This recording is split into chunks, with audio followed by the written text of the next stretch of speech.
เพื่อนถามมีธรรม4ประการหรือว่ามีความสุขอย่างหนึ่งว่าสุขเกิดจากการมีทรัพย์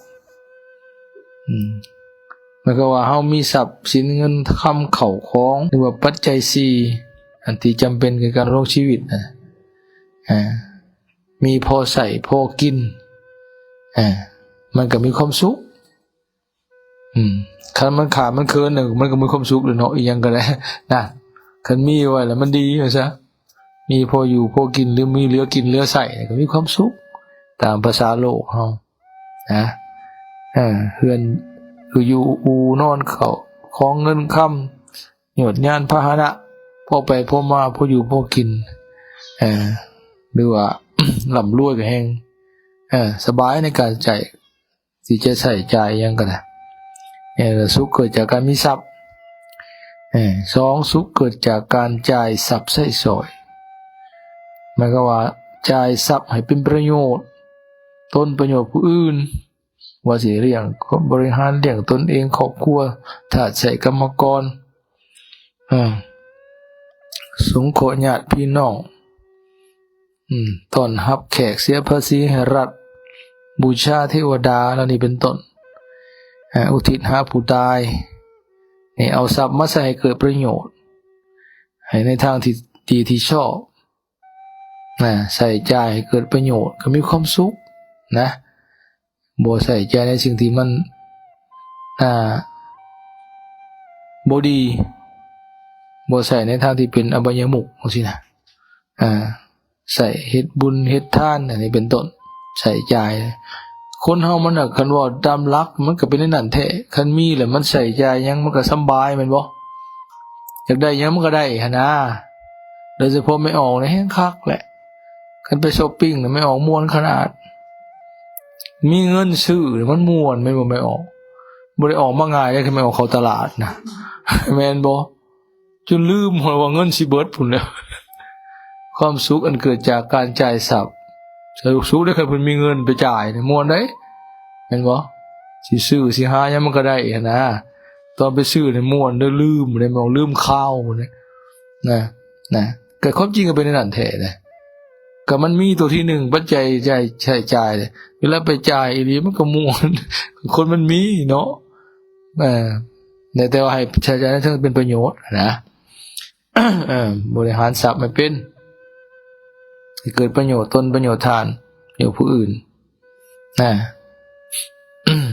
วันนี้ข้อ3มาความสุขอันเกิดจากการบ่เป็นหนี้สินความบ่มีหนี้สินนี่ก็เป็นสุขในโลกเลยคันมีหนี้เป็นทุกข์ในโลกพุทธเจ้าว่าความเป็นหนี้สินนะคันบ่มีนี่โอ้ยบ่ได้ย้านไปทวงเนาะบ่ย้านมีดอกเบี้ยบ่ย้านสมมุติถ้าเฮาเป็นเอาหลักทรัพย์ไปค้ำประกันยืมกู้ยืมเข้ามาคันเฮาใช้บ่ทันนะโอ้ยจะเขาสิมายึดบ้านยึดเรือนยึดที่ดินยามใดจะเขาสิมาทวงตอนใดสิเป็นโทษเป็นโพยใดมันก็กินบ่แซ่บนอนบ่หลับคือกันเด้ถ้าเฮามีหนี้นะคือเห็นหนี้ยามใดโอ้ยเอาเงินใส่ดิหาเงินใส่มาใส่ดิถึงมีรถขี่รถดาวก็จักซำใดเขาสิมายึดคืนยามใดเด้อเขาสิมาปรับมาใหม่นั่นแหละก็สิมาถ้าเอารักทรัพย์คนประกันที่ก็เอามายึดทรัพย์เฮาก็บ่จักมันเป็นทุกข์ก็เป็นหนี้นะก็บ่เป็นหนี้เลยไม่หยังก็ของเฮาบ่ได้คิดบ่ได้กังวลนะว่าเขาสิมาทวงหนี้มายึดรักทรัพย์ของเฮาที่ไปค้ำประกันก็บ่กังวลก็เป็นความสุขอันนี้ก็ได้ในคนโมหะเฮาเพิ่นได้ตัวนี้เพิ่นบ่ค่อยมีหนี้ตะกี้นะอยู่น้ำไห้น้ำนาน้ำบัวน้ำสวนก็สบายของเป็นของตัวเองนะเฮ็ดพออยู่พอกินนี่ก็อยู่ไปสบายบ่ได้ไปลงทุนลงห้อนี่หยังจนไปเป็นหนี้เป็นสินอันนี้สุขเกิดการจากบ่มีหนี้สินและสุดท้ายมันก็สุขเกิดจากการประกอบการงานที่บ่มีโทษการงานที่บ่มีโทษคือมันบ่ผิดศีลผิดธรรมผิดกฎหมายบ้านเมืองถึกบุญที่งานที่มันถึกศีลถึกธรรมเวียกที่มันถึกกฎหมายบ้านเมืองเช่นการประกอบอาชีพในทางสุจริตนั่นแหละบ่ไปลัก มกยกห่อสอโกงผู้ใดมากินบ่เป็นตัวต้มหลอกลวงผู้ใดมาเลี้ยงชีพหรือบ่ติดอบายมุขนะบ่แม่นไปอาชีพไปหาเล่นไพ่ นั่นนี่เล่นการพนันบ่เที่ยวกลางค่ำกลางคืนหรือว่าโดยเฉพาะอาชีพที่เป็นผิดศีลนั่นแหละไปได้เบียดเบียนชีวิตทรัพย์สินผู้อื่นมาลักไปสอบไปโกงไปปุ่นจี้ขาเจ้าเอาของมาอันนั้นมันมีโทษนะจ๊ะอาชีพแบบนั้นนะอาชีพทุจริตสิประกอบการงานอันใดก็อย่าฆ่าหยังก็ตามบ่ผิดศีลบ่ผิดธรรมบ่ผิดกฎหมายนะอาชีพที่บ่มีโทษการงานที่บ่มีโทษนะแน่มันเฮ็ดหยังไปมันก็บ่ได้ย้านเป็นผิดศีลผิดธรรมเฮ็ดหยังไปก็บ่ย้านผิดกฎหมายของเฮาบ่ได้ผิดกฎหมายมันก็อยู่ทางเฮ็ดนะสะดวกสบายอกสบายใจเฮ็ดไปแล้วก็ได้นะกำลังเฮ็ดอยู่ก็บ่เดือดเหือดร้อนใจเพราะบ่มีความระหวาดระแวงว่ามันผิดกฎหมายผิดศีลผิดธรรมบ่เป็นบาปเป็นกรรมนะมันก็สบายใจเฮ็ดไปแล้วก็ได้นะได้หยังมาก็สบายใจเพราะบ่ได้คิดว่าผิดกฎหมายบ่มีผู้ใดสิมาจับกุมคุมขังลงโทษแต่คิดถึงที่เป็นบาปอกุศลก็บ่ได้เฮ็ดผิดศีลผิดธรรมนะมันก็สบายใจเรื่องงานการงานนั้นอาชีพนั้นนะ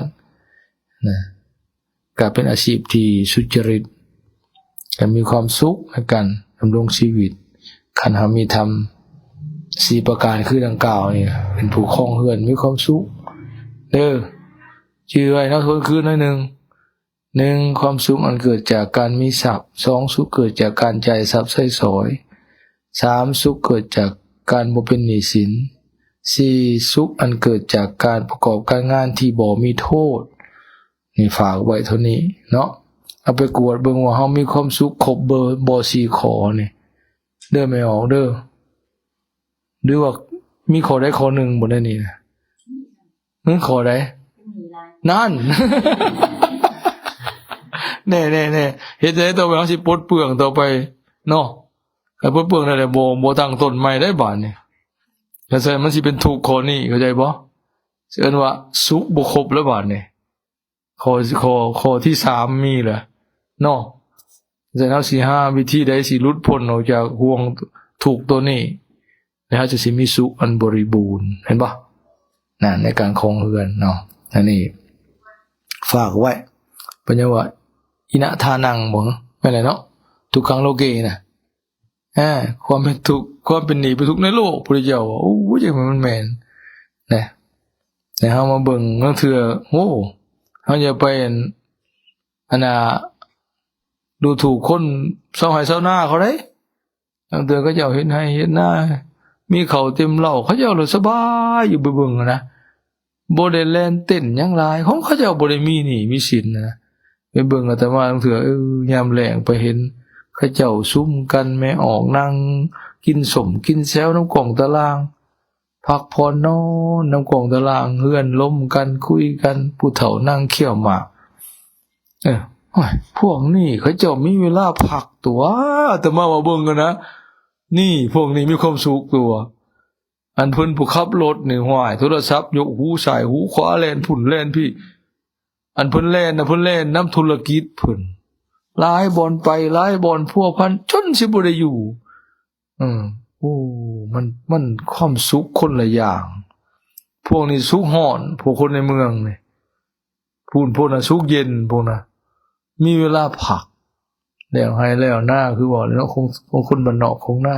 หากินน้ำทงน้ำทาอยากย่ำอยากจังไปหามันซะหากินตามธรรมชาติแต่ว่าก็มีทุกข์มีโทษอยู่คนละอย่างโทษอันบ้านนอกคือเขายังไปเบียดเบียนเขายังไปฆ่าสัตว์มากินก็ผิดศีลข้อนี้นะแต่ว่าความบ่มีหนี้สินเป็นความสุขได้บัดนี้เขาเจ้านะมาเบิ่งนิดนึงคือว่ามันมีเวลาหยุดนะเฮาแล้วคนในเมืองนี่โอ้มันบ่มีเวลาหยุดตัวยิ่งพวกหาเช้ากินค่ำน่ะว่ามันคนบ้านนอกเด้อไม่ออกอันไปเว้าใส่คนบ้านนอกบ่ถูกแล้วแต่มาเบิ่งเขาคนในเมืองบางคนซื้อข้าวกระป๋องมากินน่ะออกแต่บ้านไปเบิ่งนึ่งสุดโกอยู่ขี่รถไปหาพ่อได้ไปอวดหมู่ แต่มันก็มาเฮือนน้อยโซมันก็เป๋าขอยอมได้ไหวหมดแล้วนะได้ซื้อเขาเป็นโลเป็นยังมากินนะมันหนึ่งกินได้วันไปก็มีได้พวกบ่มีอาชีพเป็นหลักแรงกรรมกรแบ่งหามสำรองโอ้ยซื้อเขากระป๋องมากินกันแท้นะหากินไปวันๆยามคัดสนจนยากมาหรือว่าเจ็บไข้ป่วยเป็นมีแต่ยืมกันมีแต่ยืมอย่างเดียวมันหาบ่ทันเด้เฮาเบิ่งรูปลักษณ์ภายนอกจังเทื่อไปๆมาๆเฮาก็ว่าเขาเจ้าหั่งบ่ได้แม่นมันมีความสุขคือว่ามาแล้วบัดเป็นยามมันบ่ทวงบ่ทันก็ยืมก็เป็นหนี้เห็นบ่ลดความสุขตัวนี้ขาดไปเป็นความทุกข์เพราะมีหนี้สินฉะนั้นเฮาสิบริหารได้ต่อไปบ่ให้มันมีความทุกข์ตัวนี้เนาะนี่เอาคำสอนพระพุทธเจ้าเนี่ยไปหาไปแก้ไขหาทางออกให้มันถูกต้องการบริหารทรัพย์นะการลงชีวิตจังได๋เฮาสิให้มันประหยัดมัธยัสถ์หรือว่าให้มันลดหน่อยในค่าใช้จ่ายสิบ่ให้เฮาเป็นหนี้เป็นสินนะตัวนี้พยายามบริหารให้มันได้เฮาจังสิมีความสุขครบมีข้อเดียวหั่นบ่ที่ยังเป็นหลักอยู่ปัญหานะเอาฮะหาทางแก้ไขเด้อหาทางแก้ไขนะนี่พระพุทธเจ้าเพิ่นเว้าไว้เพิ่นเทศน์ไว้มันถือคักเนาะโอ้แต่มาไปพิจารณาว่าอุ้ยจังมันคักคันเอาเฮ็ดได้คือเพิ่นสอนเนี่ยโอ้ยมันก็มีความสุขก็จนบ่ว่าสุขนะความสุขของคฤหัสถ์ของผู้ครองเรือนมันถืออะไรนะมันไหลขึ้นบนคักๆนะคันเฮาเฮ็ดได้คือดังกล่าวมานะเอาว่าเป็นตัวกวดเฮาเองเฮาขาดข้อใดนะยังมีจุดอ่อนในข้อใดใน4ข้อเห็นบอกมันเห็นโลดมันเอาของธรรมะเพิ่นมาวัดเบิ่งนะอุ้ยเขายังขาดตัวนี้ยังอ่อนข้อนี้นะยังเฮ็ดบ่ได้ในข้อนี้ยังเป็นหนี้เป็นสินแสดงว่าความสุขก็ยังบ่สมบูรณ์นะในการครองเรือนนี่ก็ประกอบการงานที่มีโทษก็ห่วยเฮ็ดผิดกฎหมายมันก็คือเห็นสิ่งตัวเองเฮ็ดอยู่มันก็หนาวๆร้อนๆอยู่แล้วจักเพิ่นสิสืบได้ทันยามใดจักเพิ่นสิจับกุมขังยามใดนะจักเพิ่นสิ สอหูตามท่านตอนใดในตัวเองเฮ็ดผิดกฎหมายนะมันมีโทษแล้วนะถึงได้ถึงใส่มาคิดถึงกรรมตัวเองเฮ็ดอยู่น่ะมันก็บ่มีความสุขเพราะมันมีแป้วมีแมงในใจแล้วมันเฮ็ดผิดถึงไผบ่ทันฮู้ก็อย่านะมันหลอกผู้อื่นหลอกได้แต่หลอกเจ้าของมันหลอกบ่ได้คือแต่มาเคยยกตัวอย่างคนไปลักโลดมาขายสิเอามาใช้เองก็คันมีผู้เว้าเรื่องว่าเขาลักรถเขาสืบเขาตามอยู่นี่เขาหูโตแล้วสมมุติอยู่ไปว่าอย่างงี้คนบอกจังซี่นะโอ้ยมันหูกูเลยบ่นะถึงบ่ฮู้วันนี้ก็ขี่ไปไสก็หัวรถขี่ลักรถอยู่บ่อนนั่นมาอยู่บ้านนั่นมาลักรถเฮือนนั่นมารถขี่ลักเงินแหละมันเป็นผีหลอกเพิ่นอยู่หั่นแหละนะแม่นสิเก่าจนเอาเศษเหล็กไปขายก็ยังว่าเศษเด็กรถขี่ลักโอ้ยแก่ใจอยู่หั่นน่ะอันนั้นน่ะมันเป็นโทษแล้ว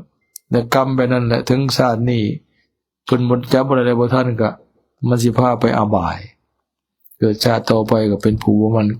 เป็นผู้เสื่อมในทรัพย์บ่มั่นคงในทรัพย์ได้หยังมาก็โตเหี้ยเสียหายถึกลักถึกต้มถึกหลอกเอาไปเพราะตัวเองเคยไปเอาของเขาตัวต้มหลอกลวงหรือว่าลักมกจงห่อเข้ามาก็พาให้เสียหายเรื่อยๆแต่ตัวนักก็หันคือว่าตัวของอบายแล้วนะทุกขติวินิบาตนรกพุ่นแล้วนะอันนี้แหละจังซั่นเฮาก็เอามากวดเบิ่งเนาะในส่วนใดที่มันดีเฮาก็รักษาไว้ขอใดที่ยังอ่อนเฮาก็มาแก้ไขหาทางแก้ไขเปลี่ยนแปลงเพื่อให้ความสุขเฮามันครบถ้วนบริบูรณ์ดังที่กล่าวมาแล้วยทานแสดงมาก็เห็นว่าสมควรแก่เวลาขอยุติเพียงเท่านี้ในท้ายที่สุดนี้ขออำนาจคุณพระรัตนตรัยบุญกุศลใดที่ไม่ออกครอบครัวได้สร้างไว้จงอำนวยผลให้ประสบพบแต่ความสุขความเจริญ เฮ็ดแนวใดสิพ้นจากความเป็นหนี้สินสิมีความสุขสมบูรณ์บริบูรณ์ที่กรรมมาแล้วนะด้วยกุศลผลบุญนั้นขอจงสำเร็จตามความมุ่งมั่นปรารถนาให้รู้แจ้งเห็นจริงในธรรมให้ยิ่งขึ้นไปจะเป็นปัจจัยถึงความพ้นทุกข์คือพระนิพพานพุ่นเถิด